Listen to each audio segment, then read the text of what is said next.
Yana bir qitim assalomu alaykum umaqlar. Amdi men sizlarga banan posti degan hikoyani o'qib beraman. Banan posti degi posti degan xatda yana bir sebaka qaranglar. Bas sebaka men tep oldim.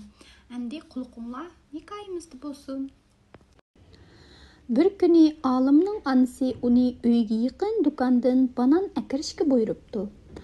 Olim bananlarni setib olib, uyga qaytish yo'lida banandan bir tal yebdi.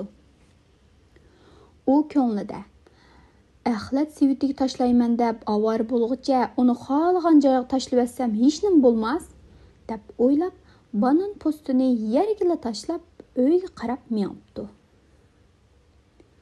U uyga kirib oradan xeyli o'tibdi, ammo dadisi ishdan qaytib kelmabdi. Uydagi hammaylar dadisining ishdan qaytib keladigan normal vaqtidan xeyli kechikib qolganligini o'ylab bearam bo'lishga boshlabdi.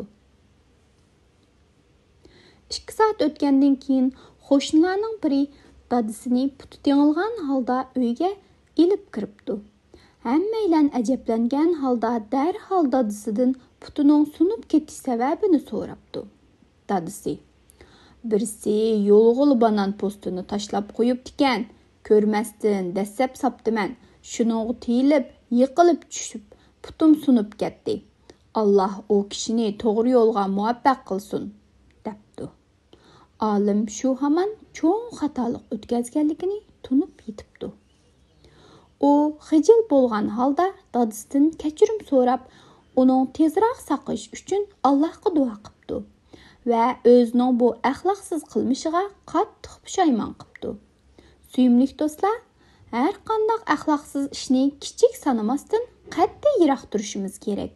Chunki ba'zi vaqtlarda kichikina bir xatolikmi cho'ng voqealarning yuz berishiga sabab bo'lib qoladi. Umaq balalar, sizlarmi olimga o'xshash bananning postini, mayli bananning posti bo'lsin va yoki boshqa mevalarning postlari bo'lsin, cho'qim yerga tashlamay axlat sanduqqa tashlashni unutmanglar. Bizning Uyg'ur maktabga borgan vaqtinglarda har qatim yegan narsalarning axlatini axlatchilikka tashlanglar deb o'rgatimizku. Shuningga o'xshash uyanglardagi vaqtdami yegan narsalarning axlatini opanglarga, dadanglarga yordamlashib cho'qim axlatchilikka tashlashni unutmanglar. Xayr xo'sh.